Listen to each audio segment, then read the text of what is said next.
This story is titled, My Boyfriend Avoided My Friends for Months. I thought he was antisocial until he revealed the shocking truth. My boyfriend kept dodging every chance to hang out with my friend group for months. And I honestly chalked it up to him just being kind of antisocial. That is, until he finally admitted the real reason. My female friends had been sexually harassing him the whole time. I'm 24, and I've been dating Nomad, 26, for about 8 months now. Everything between us has been great so far. We've got this easy chemistry, tons of shared interests, and he's one of the most thoughtful, caring guys I've ever been with, at least when it's just the two of us.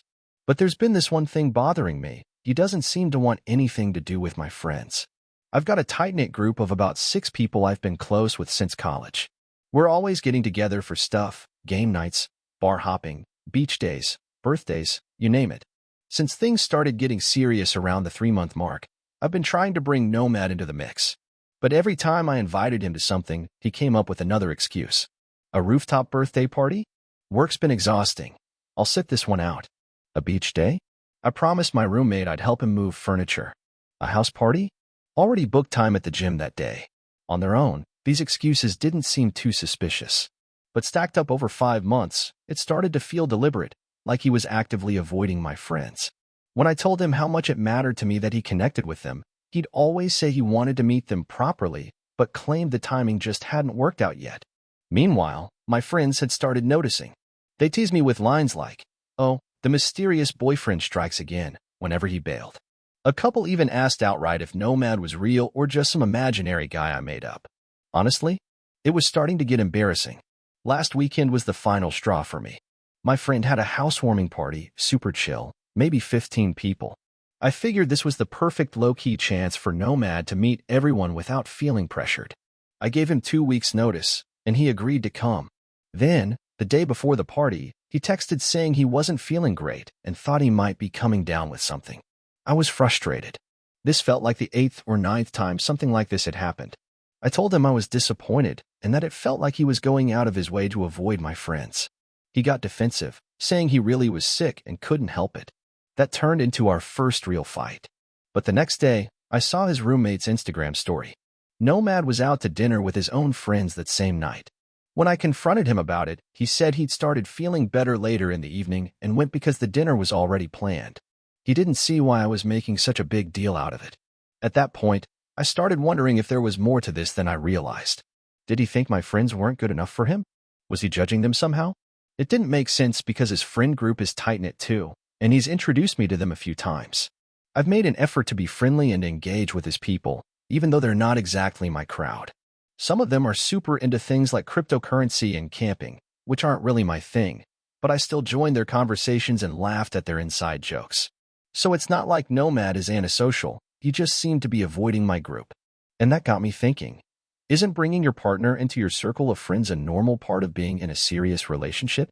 His resistance had me questioning if we were even on the same page about where this was going. Was I overreacting for feeling frustrated about this? Or was this a real sign we might not be as compatible as I thought? For months, my girlfriend kept trying to get me to hang out with her friend group, and for months, I kept finding reasons not to. At first, she probably thought I was just one of those antisocial types, some guy who didn't like crowds or couldn't handle meeting new people. But the truth was a whole lot more complicated than that. We'd been together about 8 months at that point. I'm 26, she's 24, and honestly, things between us were great. We clicked in all the right ways, same sense of humor, the same taste in movies and music, even the same lazy Sunday routine. She's the kind of girl who notices if I've had a long day and surprises me with my favorite takeout. And I've tried to be the guy who listens to her vent about her job and rubs her shoulders when she's stressed. But there was this one big issue. Her friends. She has this tight-knit crew she's been close with since college, 6 girls who are basically inseparable. Game nights, bar crawls, beach trips, birthdays, they do everything together. And from the moment we started getting serious, she wanted me to be part of that world too. I tried to dodge it at first. Not because I hated her friends, I didn't even know them. But every time she invited me to something, I felt this weight in my stomach. "Hey, there's a rooftop birthday party for Donna next Saturday. You should come." "Ah, I've had a long week at work. Probably better if I skip it. Beach day this weekend. Want to join?" Actually, I promised my roommate I'd help him move some furniture. A little house party Friday. You in? already made plans to hit the gym. Each excuse, on its own, sounded legit. And I'm sure she gave me the benefit of the doubt at first. But after 5 months of this, even I couldn't deny it. It looked bad. She started bringing it up more often, saying how much it meant to her that I get along with her friends. I'd tell her I wanted to meet them properly, that the timing just wasn't right yet. I guess she tried to believe me, but I could feel her patience wearing thin. Her friends definitely noticed. They started calling me the mysterious boyfriend whenever I bailed. A couple even asked her outright if I was real or just some imaginary guy she'd made up to mess with them. It came to a head one weekend when her friend threw a housewarming party. It wasn't a huge thing, 15 people, tops. She asked me about it 2 weeks in advance, and I could hear the hope in her voice when I agreed to go. But the day before, I texted her saying I wasn't feeling great and thought I might be coming down with something. She didn't take it well. Told me it felt like I was deliberately avoiding her friends. I tried to defend myself. I really did feel off that morning, but it didn't matter. It turned into our first real fight. The next night, I went out to dinner with my own friends. By then I was feeling fine, and they'd already made reservations. I didn't think it was a big deal until she saw it on my roommate's Instagram story. When she confronted me, I could see how hurt she was. She said it felt like I'd chosen my friends over hers, like I was prioritizing my own social life over something important to her. I tried to explain that I hadn't planned it that way, but the more I talked, the less convincing I sounded, even to myself. The truth? I wasn't avoiding her friends because I'm antisocial. I wasn't shy or awkward in groups or secretly harboring some dislike for them. The reason was so much worse. I've been trying to protect her. Because the few times I'd been around her friend group early on, when we'd crossed paths briefly or bumped into them by accident, they made me deeply uncomfortable. Her female friends weren't just loud and outgoing. They were handsy, inappropriate. And no matter how many times I brushed it off or tried to laugh it away, it kept happening. But I hadn't told her any of that yet. I didn't know how. We sat down last Sunday night, and I told him straight up, I needed real answers. No more vague excuses, no more dodging. I told him how embarrassing his behavior at Donna's party had been and how much it hurt that he didn't seem willing to make an effort with the people who mattered to me. I asked him point blank if he was even interested in trying to build any kind of relationship with my friends. That's when he finally told me the truth. According to Nomad, the reason he'd been avoiding my friends wasn't because he didn't like them, and it wasn't because he was shy or socially anxious. It was because several of them had been crossing serious lines, flirting, making inappropriate comments, and even touching him in ways that made him extremely uncomfortable when I wasn't around. He said it started pretty early on, maybe around the 1-month mark. That would have been one of the first times he met some of them. Apparently, at that first game night at my apartment, I'd gone into the kitchen to grab more drinks. While I was gone, 2 of my friends cornered him on the couch and started asking invasive questions about our sex life, whether he was keeping me satisfied, and if he was as good in bed as he looked. He said he tried to laugh it off, change the subject, but they kept pressing, tossing in little comments about his body. Then there was the sports bar hangout a few weeks later. One of my friends kept resting her hand on his arm and shoulder while talking to him. Every time he tried to shift away or create some space, she'd move closer. At one point, she even squeezed his bicep and asked if he worked out, saying his arms looked too good to be hidden under a t-shirt. But the thing that really got to him happened at a group dinner about 2 months ago. I'd gotten up to use the bathroom. While I was gone, 3 of my friends started making comments about how lucky I was and asking if Nomad had any single friends who looked like him. One of them even said, if she ever screws this up, I call dibs, and they all laughed like it was the funniest thing ever. He said he tried to be polite but distant, hoping they'd take the hint. But when the behavior kept happening, he started avoiding group events altogether. The phone thing at Donna's party? That wasn't him being checked out. He said he was using it as a kind of shield, something to keep himself occupied because he was worried about someone making another inappropriate comment or brushing up against him while I wasn't paying attention. He told me he felt like he couldn't let his guard down the entire night. I just sat there, stunned. None of my friends had ever acted like this with my previous boyfriends. I'd never seen them behave that way toward anyone.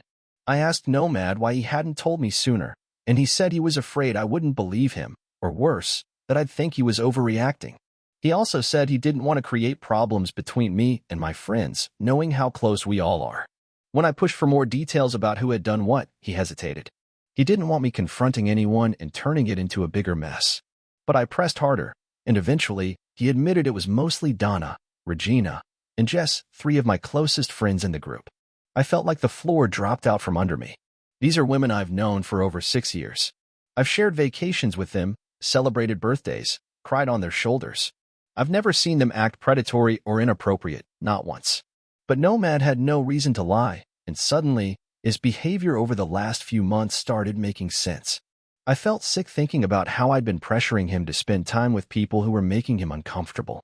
I'd mistaken his avoidance for rudeness or lack of effort, and now I couldn't stop wondering how many times I'd unknowingly put him in situations he was dreading. At the same time, I couldn't help feeling hurt that he hadn't told me sooner. If my friends were behaving like that, I would have wanted to know right away so I could shut it down. Instead, he kept this to himself for months while I grew more and more frustrated with him. Now I didn't know what to do. Do I confront my friends about this? Start keeping Nomad away from them entirely? How do I even bring this up without it blowing up into something huge? And deep down, one question kept clawing at me. What if he's telling the truth, and the people I thought I knew better than anyone aren't the people I thought they were? When I started confronting my friends about what Nomad had told me, I honestly didn't know what to expect. A part of me hoped they'd be horrified at themselves, apologize, and promise to make things right. But that's not how it went. The first conversation I had was with Donna. The second I brought it up, told her that Nomad had confided in me about why he'd been avoiding group events, her entire demeanor changed.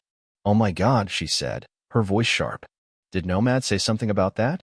When I confirmed he had, she launched into this defensive explanation about how they were just trying to get to know him better, how they were being friendly and welcoming. She admitted to asking him questions about our relationship but brushed it off as girl talk and said they ask everyone stuff like that. "Donna," I said quietly, "asking someone's boyfriend about their sex life isn't normal, getting to know you conversation." She rolled her eyes. "You're being dramatic. Nomad's probably just uncomfortable because he's more reserved than the guys we usually hang out with." The conversation with Regina wasn't any better. She admitted to touching him but shrugged it off. "I'm just a touchy person. He never told me to stop." I stared at her for a moment before replying. "Regina, he shouldn't have to tell you not to touch him. That's basic respect." She scoffed. "You're making a big deal out of nothing. He seemed fine with it at the time. Maybe he's just telling you what you want to hear now." Just was the most honest, but somehow also the most frustrating. She flat out admitted they all thought Nomad was attractive and that they joked about stealing him from me. But she framed it as harmless fun. "Come on," she said with a laugh. "All friend groups joke around like this." It wasn't serious. We weren't actually going to pursue him. It was just playful teasing. "Jess," I asked, trying to keep my voice steady, "how would you feel if my boyfriend and his friends were making sexual comments about you? Touching you without permission?" "That's different," she said quickly. But when I pressed her to explain why, she couldn't. All three of them kept hammering on the same points. They didn't mean any harm. They thought it was innocent. They were just joking around. They acted like Nomad was overreacting by feeling uncomfortable. At one point, Regina actually said something that made my stomach turn. "I mean, you can't blame us for noticing your boyfriend's hot. We're not blind. Noticing someone's attractive is one thing," I shot back. "But making sexual comments and putting your hands on them? That's completely different." She rolled her eyes. "You're being overly sensitive." Donna tried to turn it around on me. "You should be flattered that your friends think your boyfriend is attractive. Most girls would be happy to know their friends approve of their choice in men." "Approval and sexual harassment are not the same thing," I said firmly. "Harassment?" Donna scoffed. "Well, you're really throwing around big words here. That's excessive." By the time I finished those conversations, I was more upset than when I started. Not only had my friends been making Nomad uncomfortable for months, but when confronted, they showed zero remorse. They were more focused on defending themselves than understanding why their behavior was wrong. None of them offered a real apology or asked how they could make things right. The closest I got was, "Sorry if Nomad got the wrong idea. We weren't trying to cause problems." I told all three of them their behavior was unacceptable and it needed to stop immediately. I also said Nomad wouldn't be coming to any group events for the foreseeable future, and that I needed time to think about how to move forward with our friendships. Donna crossed her arms and said, "Wow, so you're choosing a dick over your friends? That's really hurtful. We've been here for you way longer than he has." Regina muttered, "This is ridiculous." I walked away from those conversations feeling blindsided. These were people I'd trusted for years, and I never thought they'd respond this way. When I got home, I sat down with Nomad and apologized to him. for not believing him sooner, for pressuring him to spend time with people who were making him miserable, for dismissing his avoidance's rudeness when he'd actually been trying to protect himself. He just pulled me into his arms and said, "You didn't know. And you're here now. That's what matters." But deep down, I felt like I'd failed him. Over the next few days, I decided to talk to the other people in the group, Tom, Lisa, and Maya, to get their perspectives. Those conversations were eye-opening. Tom immediately knew what I was talking about. He said he'd noticed Donna and Regina making inappropriate comments, but didn't think it was his place to step in. "I assumed you knew, and were okay with it," he admitted, looking ashamed. Lisa said she'd seen Regina touching Nomad, but thought maybe they'd become friends, and that was just how Regina interacted with people. When I explained that Nomad barely knew Regina and was uncomfortable with the contact, Lisa looked genuinely horrified. Maya said she'd overheard some sexual comments but assumed it was just girl talk, and didn't realize they'd been saying those things to Nomad directly, or that it had been going on for months. What struck me was how different their reactions were from Donna, Regina, and Jess's. Tom, Lisa, and Maya seemed genuinely concerned about Nomad and apologetic about not realizing what was happening. They asked how they could make him feel more welcome in the future, and if there was anything they could do to make it right. That difference in character was glaring. And then Tom told me something that made my blood boil. At Donna's birthday party, the one where I'd felt embarrassed because Nomad was on his phone the whole night, Regina had made a snide comment about him being antisocial and probably not that interesting anyway. Donna had agreed and said, "I don't know what she sees in him beyond the obvious." While I'd been beating myself up for thinking Nomad was rude, they'd been mocking him and questioning my judgment. That was it for me. I arranged one final conversation with Donna, Regina, and Jess. I told them I was ending our friendships. Their behavior toward Nomad was bad enough, but their reaction when confronted, blaming him, dismissing me, and showing no remorse proved they weren't the kind of people I could trust anymore. Predictably, they got defensive. "You're throwing away years of friendship over a misunderstanding," Donna snapped. "You'll come crawling back when he leaves you. Nomad's controlling you," Regina added. Jess tried a softer approach. She said they missed me and suggested we hang out without Nomad to get back to normal. "The problem isn't Nomad's presence," I said calmly. "It's your behavior, and the fact that you still don't understand what you did wrong." That ended the conversation. Since then, I've been spending time with Tom, Lisa, and Maya. Nomad's joined us for a couple of smaller gatherings, and the difference in him is like night and day. He's relaxed, funny, engaged, exactly the guy I fell for in the first place. I told Nomad again how sorry I was for everything, for not seeing it sooner, for letting it go on as long as it did. "You stood up for me when it mattered," he said. "That's all I needed." And he's right. These weren't friendships worth saving. Looking back, I realize now, sometimes walking away from people you've known for years is the only way to protect the ones who actually deserve your loyalty.